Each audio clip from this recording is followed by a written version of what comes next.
We talked to you about law of attraction. We told you it was a powerful law. And we said to you, you get what you think about whether you want it or not. And we said to you, you can tell by the way you feel whether what you are thinking about is what you want or whether it is the absence of what you want. And then we began to explain to you that there is a vibrational reality that is the precursor of all manifested reality. It's the vibrational version. It's the version you practice in your mind. It's the version that you practice through living of life. It's a vibrational version. You are spinning off this vortex of powerful positive creation. Because when you know what you don't want, you know what you do want. If you're rude, you want to be nice. If someone is rude, you want them to be nice. If you have not enough of something, you want it. The contrast helps you launch these rockets all day, every day. And we want you to understand that there's a vibrational version of what you desire that is a reality. It is a vibrational reality. That the source within you, that non-physical part of you that remains non-physical, that continuous, eternal, non-physical part of you that stands in non-physical support of everything that you are, that non-physical part of you stands with that vibrational reality that you have crafted, in part before you even came into this physical body, because there was certainly a trajectory, who stands now as the further culmination of everything that you have asked for, everything that you have singularly or collectively asked for. There is a vibrational reality about your world, the likes of which humans have not yet seen, but you have the potential of seeing. Any one of you, as you begin to stop doing that thing you do that holds you in resistance to this vibrational reality, and therefore begin to allow yourself to be a vibrational match to your own vibrational vortex of creation. Now, if you've been listening to us for a while, you heard all of that. In fact, you've heard it and heard it and heard it. There was a book written, a New York Times best-selling book, on every one of those topics that we just talked about. And the most recent one was the vortex. The vortex. We said to you, get in the vortex, get in the vortex, do your best to get in the vortex, get in the vortex, get in the vortex, get in the vortex. And finally you said, how? You've convinced me that I want to be there. You've convinced me that it's the place to be. You've convinced me that when I am there, good things happen to me, but I'm not that sure how to get in. And we say, you do it by finding thoughts that feel good and practicing them until they are your chronic pattern. That's how you maintain that. So then we've moved a little beyond an explanation. As we now have you convinced, say yes or don't. Coercion is so satisfying and flies in the face of everything we know about law of attraction. So your vortex of creation is moving and gathering, and the source within you is there with it. And everything is queued up for your realization. But what does it take for you to be in a place where you realize, and by realize, we don't just mean you sort of see it in your mind. We mean you fully realize it. How does it move from a vibrational reality where you can feel it and sense it and be glad for it? And oh, that's a wonderful state of being. We want you all there all the time. But how does it move from that vibrational reality where you sense it, where you trust it, where you have faith about it, and where you can now see it and hear it and smell it and taste it and touch it in a way that others can see it and hear it and smell it and taste it and touch it? How does it move from that vibrational reality that you are conjuring and creating all day, every day, into what you want to call real life experience? And that really is what the subject of the art of allowing is. It's really what the subject of understanding your point of attraction is. It's really about what the subject of waking up in the morning and realizing that while you slept, your momentum subsided. Ooh, so good to know. Most of you don't receive the benefit of that subsided momentum, because when you wake up, you pick up the subjects where they were yesterday and start talking about them again right away. Tweet, tweet, tweet, tweet, tweet, tweet, tweet. Blog. Let's see, who can I call that hates that guy as much as I do? We think this is a really good time for a segment of refreshment. We want to just recap something so that you're feeling it fully. We want you to find and feel and practice the full resonance of this. There's nothing serious going on here. And there isn't anything that we know that you don't innately know. And it's not a difficult thing for you to feel around and find resonance with who you truly are. The source within you has always been present. In this forum, we're making it a little easier for you to find it, but it's always been going on. You understand this. And in the days that follow, you're going to have so much evidence of the resonance that you found here that you're going to know for sure that you understand this. Then it's just about practicing it. It's about caring about how you feel and finding the frequency that feels good and practicing it until you own it constantly. So when you say to us, I want to feel my way, we say, start early in the day before other momentum has you off on some wild goose chase that isn't serving you. Because this is something that you may not understand. When you think a thought for as little as 17 seconds, that thought has enough momentum that another thought like it will join it.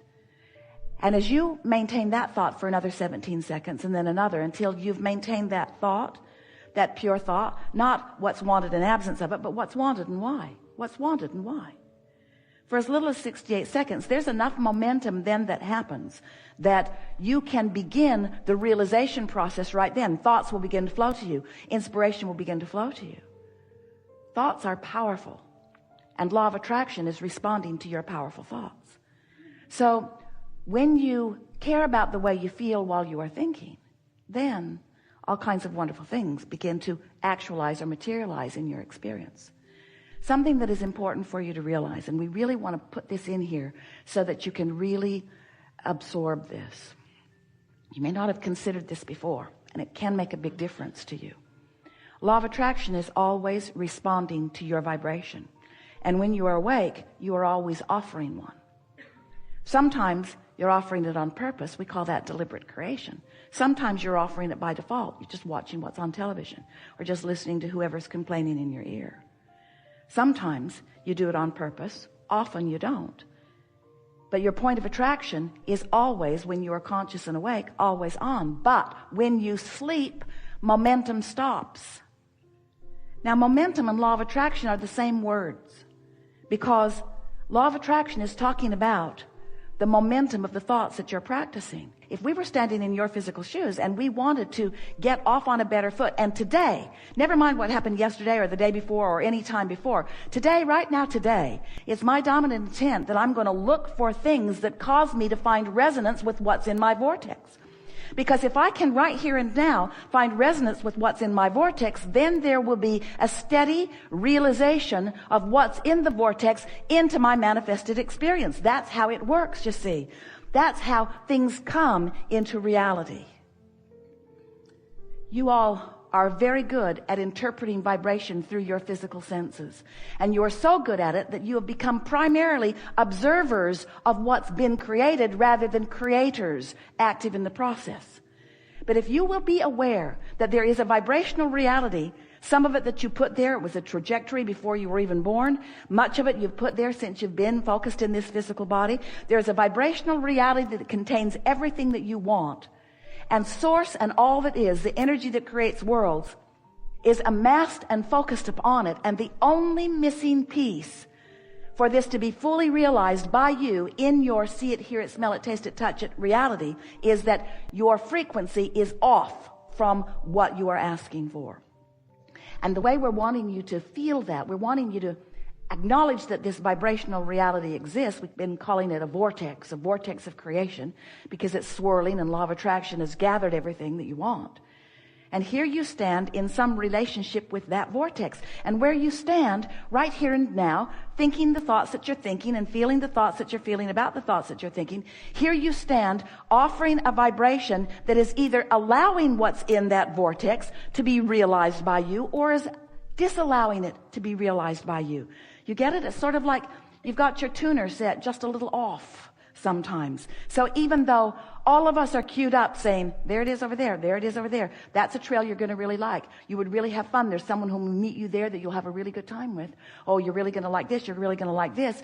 You're just off just a little bit, and you're saying, I don't like this so much. I don't like this so much. I don't like this so much.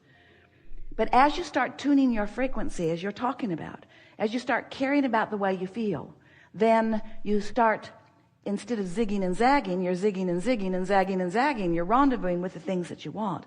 And that's when life begins to be that delicious experience that you expected when you made the decision to come into this physical experience. So we're talking about your point of attraction and what you're doing about it. And the likelihood of what you're doing about it right now is that it's likely to be doing about it, about what you've been doing about it, because that's the habit of doing about it that you've got going on. That's what beliefs are. Beliefs are just thoughts that you keep thinking. They don't have any basis in reality other than that you're creating reality from the beliefs that you hold, you see. You could create entirely different realities, and you don't need everybody else or anybody else to agree with you. You've just got to agree with you. Because your life caused you to tell Source what you want about that and that and that and that and that and that and that. And Source is lined up. Source is on it. The question is, where are you in relationship to all of that? So if we were standing in your physical shoes, we would acknowledge when we go to bed, all right, this has been a great day, whatever it was. Because at its worst, I put more good stuff in the vortex, and at its best, I realized some of it. This has been a really good day, and tomorrow another really good day. And now I'm going to lay myself down to rest. And while I do, my point of attraction is going to become inactive, because my consciousness is going to leave, and I'm going to rest, and the cells of my body are going to take over. So Source, cells, up to you. I'm out of here. Oh, by the way, when I wake up in the morning, I'm going to get off on a really good foot. Then when you wake up, we started playing this game with Esther, and she would wake up and she'd say, I'm awake, with really happy anticipation. And then she was a little paralyzed for a little bit, thinking, I don't want those thoughts to come back. So on the first day, she didn't even make it till breakfast before thoughts of unwanted began to flow into her mind. But the second day, it got better and better and better. So if you decide first thing in the morning that you're going to get off on a thought that feels good, and then enjoy the thoughts as they come, and apply your focus to those good feeling thoughts with the intention of letting steady momentum take those good feeling thoughts, and you do it today and tomorrow, and you do it for about 30 days and 40 days and 50 days, before you know it, you have pushed the reset button. You have reassigned your position in this time-space reality. You have established a whole new point of attraction that has a whole new vibrational relationship with what's in your vortex. And as soon as today, things begin to happen that indicate to you, nothing makes you feel more worthy than that. Nothing makes you feel more brilliant than that, than to say, I said that would be so, and it be's so. You're powerful creators. You're not here subservient to anything or anyone. You are powerful creators. And you've come to focus your mind into creating the good that you've come to live, you see. We have enjoyed this interaction more than words can convey. It is delightful to come together with those like you who are exploring and considering and concluding and aligning and allowing. Be easy about all of it. Don't let our ranting and shouting make you believe that this is a difficult thing. It is our desire that hear us, and you did, and it is our desire that you know your well-being, and you will. But it is our most powerful desire that you accept that right here and now is where all of your power is, because it's your power to feel your contradiction or your resonance. Here and now is your power to feel your emotion. So you can feel whether you're in sync with your well-being and your true knowing, or whether you're out of sync with it. It's really a simple choice. And the more you care about whether you're in sync or not, and the more you reach for thoughts that bring you in alignment, then the better you'll feel, and the more momentum will ensue, and the more dynamic your life will feel, and the more value you will hold for others, because we all teach through the clarity of our example, don't we? There is great love here for you. And as always, we remain stubbornly remembering we are complete.